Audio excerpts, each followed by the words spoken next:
G'day and welcome to the program. I'm David Lipson. On this opening day of the 44th Parliament, in about 15 minutes' time, we'll take you to the Prime Minister's courtyard where Tony Abbott will be addressing the media. Earlier today, all the pomp and ceremony that you'd expect, with the usher of the Black Rod bringing the two houses of Parliament together for it to be declared officially open by the Chief Justice of the High Court.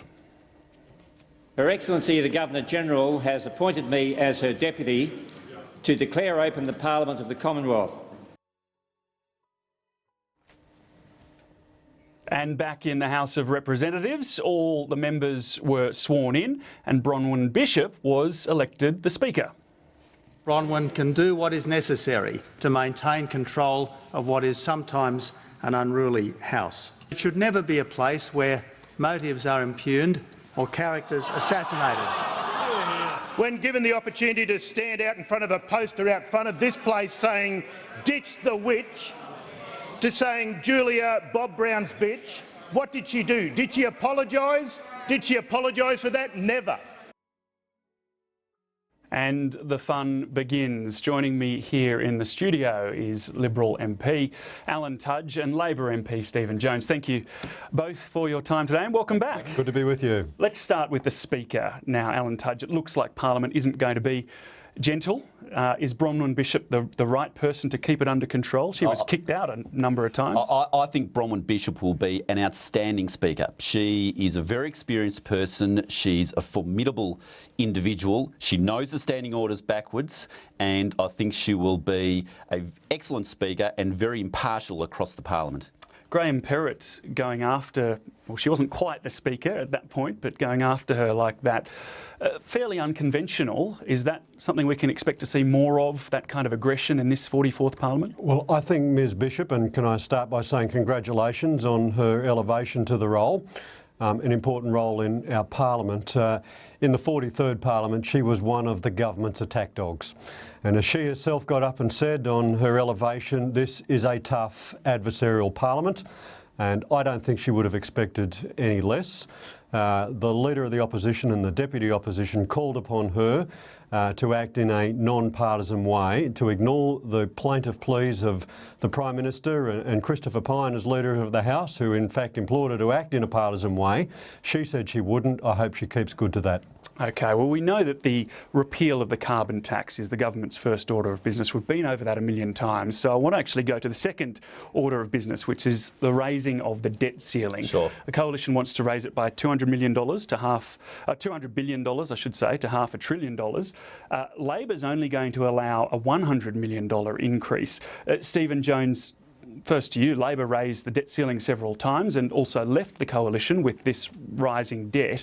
And also, Wayne Swan last year actually tabled a minute that showed on Labor's own numbers, $400 billion wouldn't quite be enough. So why not allow it? Well, two things. Firstly, half of the government's problems are of their own making by denying themselves certain revenue streams and by handing out multi-billion-dollar grants to the Reserve Bank, which have exacerbated their circumstances.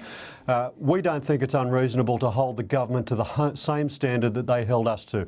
That is, if you want us to vote for an increase in your debt ceiling, explain the reasons why. If it gets close to the debt ceiling, will Labor threaten the government with a fiscal cliff a la the Tea Party in the United States? There is absolutely no risk of a fiscal cliff. You know, Joe Hockey, I don't know if he's briefed you on this, but he's been briefing a lot of the other journalists around this place saying, well, we'll probably hit 410 and that's really the number we need. Well, if Joe Hockey is certain about the number he needs, bring it to Parliament. Be open and transparent about it. Australians deserve to know what the true state of affairs is. After all, this is the same standard that he held for us, and they were the ones who voted against the increase in the debt ceiling. We have put a compromise position to them saying that we will approve an increase up to $400 million, but they are going to have to justify any increase above that. Alan Tudge, Joe Hockey has gone from before the election promising to pay off the debt to after the election seeking to allow it to be raised by 67%. Well, we justify that. We inherited a financial mess from the Labor Party. No two bones about that. We are going to breach the $300 billion cap in a matter of weeks, so there is urgency to this, to increasing the debt limit. We expect it to rise above $400 billion, but what we are proposing is a $500 billion limit, in part to give us some flexibility for unforeseen circumstances. And that's on the back of advice from the Office of Financial Management, and so we are heeding their advice, and we're hoping that we'll have the support of the other parties. And at some point, obviously, you're going to, or you say you're going to start paying it down. That's right. Some of the biggest expenses, though, that you've committed to, the NDIS and Better Schools, which overnight the Prime Minister's own business advisor said signing up to was reckless. Can you commit here to keeping them in place exactly as they are now? So we made a number of election commitments. Some of those election commitments were for savings, and quite considerable savings, some of which will be difficult. Others were for commitments towards certain programs. We will deliver upon our election commitments, and we will also ensure that the budget gets back into surplus in a reasonable time frame, and so that we can start paying back that debt. So does that mean that there will be no change ever to Better Schools and to the NDIS in particular?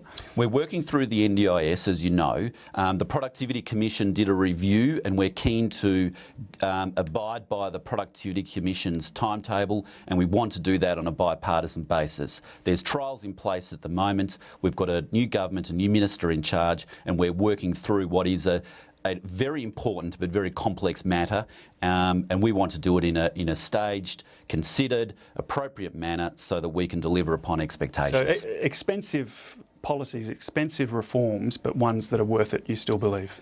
They are worth it. We do have to make savings elsewhere, and we have documented many savings. Some of those savings, as I said, will be tough. But we are determined to deliver upon those election commitments, including the NDIS, which is a very important reform. At the same time, we need to make savings so that we can get the budget back into the black and start paying off Labor's enormous debt. Stephen Jones, the policies that Labor took into the election didn't really have a way to fund the NDIS and Better Schools beyond the estimates. That's when the price really goes up. I mean, can we afford these policies in their current form? I'll get to that in a moment. Can I first make the point that the budget and the set of public finances that Tony Abbott inherited come with a AAA credit rating by all the major ratings agencies. To say that there is problems with the finances, or to use the inflated language that Alan uses, is absolute rubbish. They inherited a good set of finances. They're making problems worse for themselves by giving tax cuts. Deterioration in debt. I heard you in silence, Alan. You'll hear me in silence. You made your problems worse by giving tax cuts to miners and to high superannuation earners, making life harder for low superannuation, low-income earners on superannuation.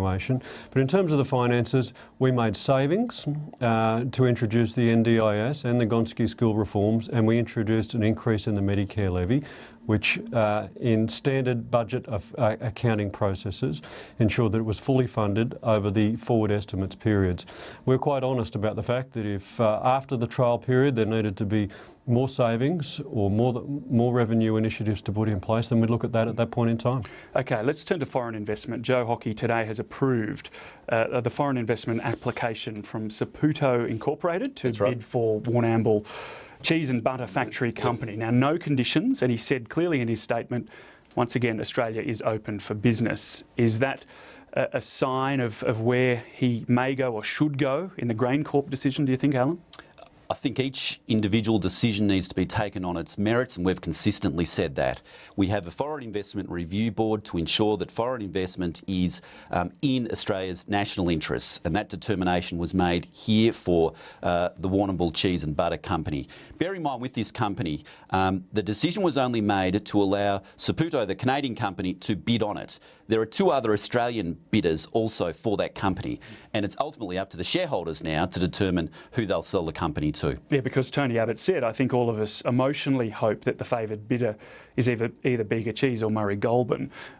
Some people took that as a sign that Joe Hockey might be edging towards not allowing it. Sure, and it's ultimately now up to the shareholders. They have to make the call as to who they're going to sell it to, and they have to make the call as to what will be in their shareholders' best interests. Stephen Jones, do you have any issues with the approval? Oh, look, I think there's mixed messages coming out of the government on this one at the moment. On the one hand, you've got Joe Hockey and Tony Abbott saying we're open for business, and on the other hand you've got the Nationals saying not unless we check your passport.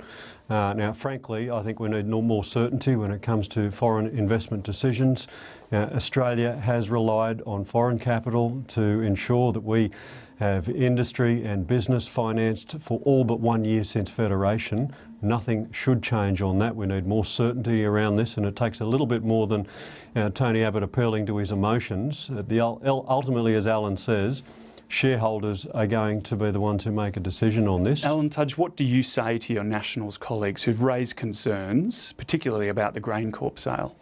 In relation to the GrainCorp, it will operate like every other major decision where the Foreign Investment Review Board will assess it and make a determination as to whether or not it is in Australia's national interest. In that case, what about the Warrnambool Cheese and Butter Company? And that, what and do you that say? is, that decision's been made. What do you say to your Nationals? And that is exactly the same in relation to that decision. So that's been through that process. The Treasurer has ticked off on it, and now it is up to the shareholders as to whether or not they will sell it to one of the two Australian companies bidding for it or to the Canadian company which is bidding for it.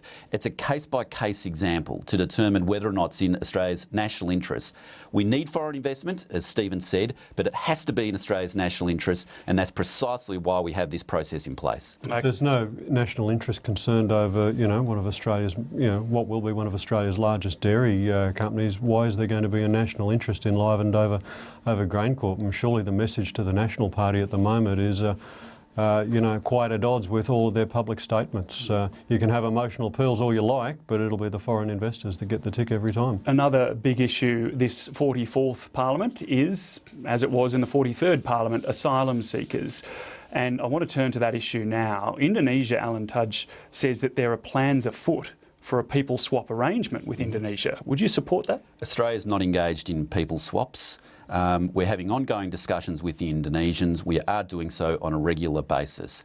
Our firm so Indonesia's resolve, wrong on that? When we are not engaging in people swaps. So our firm resolve is to stop the flow of boats, David, as every person in Australia no doubt knows, and we're determined to ensure that happens. Can you just define people swap for me? Because I just want to make sure we're not using tricky words here. Because no, you won't, and you should speak to the Immigration Minister in relation to this. But we are not engaging in people swaps. So we are having ongoing discussions with the Indonesians on a very regular basis, and we're using every method that we can in order to stop the boats at the moment, and we are succeeding in that. There is a 75% reduction in the number of boats today than there was pre the election when Labor was in power. Stephen Jones, on the people swap, we'll keep using those words, but obviously Labor had an arrangement with Malaysia before it was shot down by the High Court. Would you have any issues with a similar arrangement with Indonesia? Let's be clear about this. The Malaysian arrangement was shot down by the opposition. So for them to then go and put in place a similar arrangement with Indonesia would be the height of hypocrisy. Well, initially it was shot down by the High Court. It was what the High Court said was the existing legislation does not support this agreement. You have to go back to Parliament. We took it back to Parliament, and the coalition sided with the Greens and shot it down with crocodile tears from Joe Hockey. Apparently it was cruel to put people on a 747 and send them back to Malaysia, but not to push their boat back towards Jakarta. So what about this Indonesia arrangement? If it is going on, if there are discussions, would it be something that you would support? Look, the government would have to meet the same sorts of tests that we set for ourselves when we were in government. We know that we need regional cooperation. And they've had a pretty lousy first 2 months when it comes to cooperation from our regional neighbours. Frankly, I'll be very surprised if they'll be able to get the same sort of cooperation with Indonesia that we were able to get with Malaysia. Alan Tudge, what do you say to Labor's claims that the turnaround policy is in tatters after demonstrations that, well, Indonesia hasn't accepted two requests for a return of asylum seekers to that country? Well, there's also been turnaround boats which have succeeded, but the key measure of our success, David, is whether the boats have slowed and indeed will stop. And on that single measure, we are succeeding to date. We started to make a difference from day one, and already now there is a 75% reduction in the flow of boats. Because of this is PNG. this is again a PNG. mess which we inherited from the Labor government. What have you done that's We different? said that we were determined to fix up, and we are making a difference already, David. I'll get you to answer Stephen Jones's question there. What have you done differently? Well, already we've made a number of decisions. We've turned back some boats already. We've started discussions with Indonesia immediately and got As I some understand, you haven't quite turned back boats. from Indonesia. Just to clarify, we've instituted you Operation haven't actually turned boats around. You have rescued asylum seekers and returned them back to Indonesia. Which is something which the Labor government said was absolutely impossible. It wasn't turning back boats. And what's more, we've just had an absolute resolve right from the get-go that we will stop the people smugglers' business. And that is actually, in some respects, the most important thing. This firm resolve that we will do what it takes in order to stop the flow of boats and stop the people smugglers' business. Stephen Jones. And wind. The reality is, though, the reality is that the numbers. I'm looking at the numbers. Look at the numbers. There is a major difference that has been made. 75% reduction in the flow of boats in Because the of PNG. 2 months since the Because of PNG. instigation You of cannot Operation Sovereign Borders compared to the 2 months Alan, previously. you cannot point to one concrete thing that you have done which has changed the way we are dealing with this issue. The reason that there has been a change in the flow of boats, A, monsoon season, B, PNG. That's what's making the difference. You know that. That's what the departmental officials are telling you. And by the way, they're also telling you if you want a long-term... I'll listen to you in silence. If you want a long-term enduring solution, you might try and go to Indonesia and try and get the same sort of arrangement that we, as the former government, were able to put in place with Malaysia, but you'll probably never give it in place with them because of what you said in Parliament about the Malaysians and the conditions there. You're getting the same advice as we got. You'll act on it if you're responsible in the same way that we did. You are doing nothing different. You are inheriting the benefits of the PNG arrangements. Have the good grace to admit it. A quick response and we'll move on. There was 50,000 people who arrived under Labor's watch.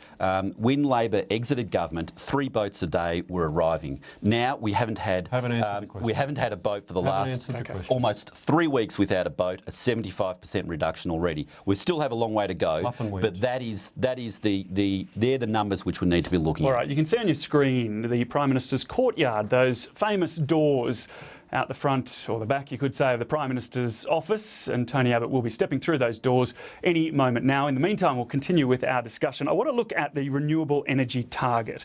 Currently, Australia's target is to increase renewable energy, the usage of it, to 20% by 2020. Now, the government is using language which links the RET to higher electricity costs. Is that an indication that it may be amended or dumped entirely in order to save people money? Alan Tudge. We have always said, and we made this commitment pre-election, that we would review the mandatory renewable energy target, and that will occur next year. It will be an open review, it will be a consultative review, and of course one of the things which we will look at is its impact on electricity prices. But we're not going to preempt that review. So, what do you mean? I mean, can you rule out reducing that target? We're not preempting the review. We said 2 things towards the election. One was a commitment towards a mandatory renewable energy target, and the second was that we would review it if we were elected to government. So we will undertake that review starting next year. We will deliver on that election commitment. Of course we are concerned about electricity prices. That's why the very first bill that we are introducing into this parliament is to abolish the carbon tax, because that will help families by an average of $550 per annum by the abolition of that. In a minute. I just want to stick with the renewable energy target for now. How do you sell it, Stephen Jones, to families that are struggling with high electricity bills after acknowledging in the lead up to the election that the carbon tax was hurting people and that people are struggling with their power bills and gas.